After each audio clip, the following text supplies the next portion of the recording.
Okay, so this video is for anybody that's trying to understand God's timing and you just want some encouragement. Maybe you understand a lot about who God is, but you just need a little bit of encouragement to get you through a situation in your life for which you don't really understand why it is that you're feeling this way, why you're going through certain things. And I want to give you this word of encouragement. And in fact, I'm doing a multi-part series from this video being the first, talking about God's timing, because so many people are asking me about this, or they are commenting about God's timing. And so I want to start by telling you that whatever you are going through right now, no matter how big it is, no matter how monumental it is, no matter how small it is, God understands everything. He understands exactly what you're going through. And the encouragement I want to give you today is that anything that you're going through, whether it's in the present moment, obviously, or in the next hour, in the next day, in the next month, whatever it is, God is going to understand the path that you need to cross, the resources that you need,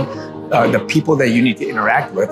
And those people are going to come into your life at the right time. And it's up to you to make a decision, to accept it, to reject it, to interact with it, whether it's money and resources, whether it's people and their help, or whether it's you being given an opportunity to capitalize on something, whatever this decision is.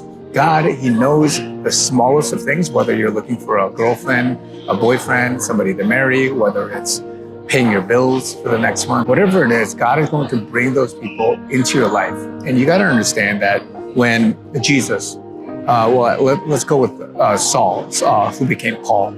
Paul, when he was in the moment and in that season of persecuting Christians, we know in the Bible, in Acts, that he was blinded on his way to Damascus. And when he was on his way, Ananias was given a command to go and baptize Paul and subsequently remove his blindness. And in that moment, Ananias, he could only obey, right? He didn't understand what was going on, but he was sent by God. And in that example, it's a very extreme example.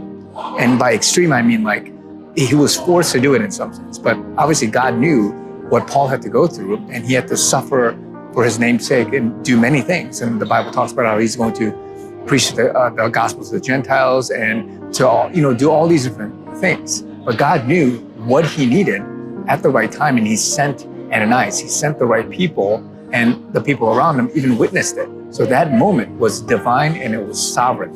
And God, He, to the smallest of things, whether you're going out just to drive somewhere and you need to get there safely, He's going to bring angels to protect you. He's going to bring the right people. He's going to allow the traffic lights, the signals to work in favor for you so that you don't have two red lights and then somebody crashes into you, whatever the situation is. But God is going to bring those people into your life. And some of you guys are sitting there acting like, oh, I'm blinded and I'm hurt. And I can't, get this away from me. I can't heal this thing, or I can't get rid of this thing, and I'm stuck, and I don't know what to do. God is not sitting there thinking, oh, I forgot about him or her, and I forgot what I have to do with this person to help them, to save them. God literally got you through this entire life, however old you are. He got you through every single moment. He got your heartbeat to beat. He got your mind. He got your organs to function, to digest the right things, to not die of some disease. And He can't get you to the next step, like for your to pay your rent, or for your money, or for whatever it is, or your job, or your whatever the situation is for you. And again, I'm not saying that if you miss something, it's like God is not there for you. Of course, I've missed things. I've had opportunities lost, and it's not that God wasn't with me. He was doing something different. But in this generic example, God is going to be with you. He's going to allow you to cross paths with the right people, the right time, the right resource. He's not going to let you go hungry and die. He's not going to let you go some distance and then all of a sudden you collapse and you don't have God anymore.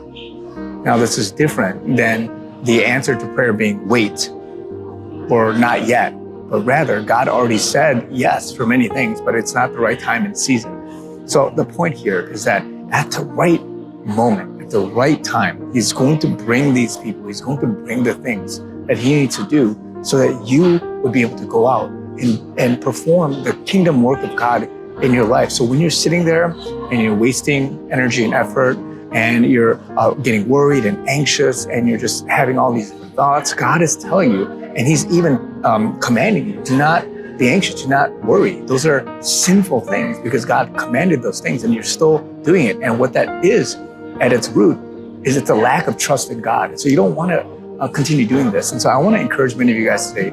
This is a word of exhortation for you. If you're in this boat, you're sweating bullets, you're losing sleep at night, and you're thinking, what is it that God is doing in my life? Don't even think those things. Let it go and say, God, I trust you, and I'm going to literally test you in some sense, Lord. I'm going to go out and I'm going to do what I believe you're calling me to do, and I'm just going to do it faithfully, diligently, joyfully, and with contentment. Because yes, I may not have what I believe I need or the resources that are at my disposal, but at the right time, you're going to give me the words to say. You're going to have the right interactions for me. You're going to have the right resources come onto my lap, delivered on a silver platter. And that's how good God is. And that's how much you have to have faith in him.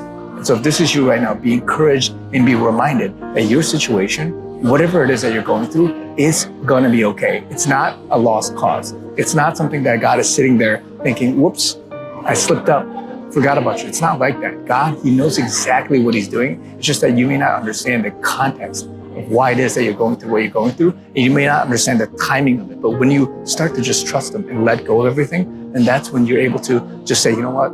I don't care about all these emotional thoughts. I don't care about all of the sinful things that are coming in my life. But really, what you're doing is you're just letting him work and you're trusting him. And that's what you've got to get to. You've got to get to a point where which God can work in your life and you're not interfering with that. And you also are joyful and you're happy in all of these little turns and ups and downs in your life. So be encouraged, guys. God has this. God is going to do great things in your life. And you just have to trust him. And you just have to be there, just riding the ride. Let him drive the car and you'll get to your destination in due course. So be encouraged, guys. Love you guys. And I also want to mention that, as I said, this is the start of a multi-part series on God's timing. I'm going to do short and long form videos. So please support me if you guys want to comment, subscribe or like. Would love that. Love you guys. Talk to you guys very soon. Very soon.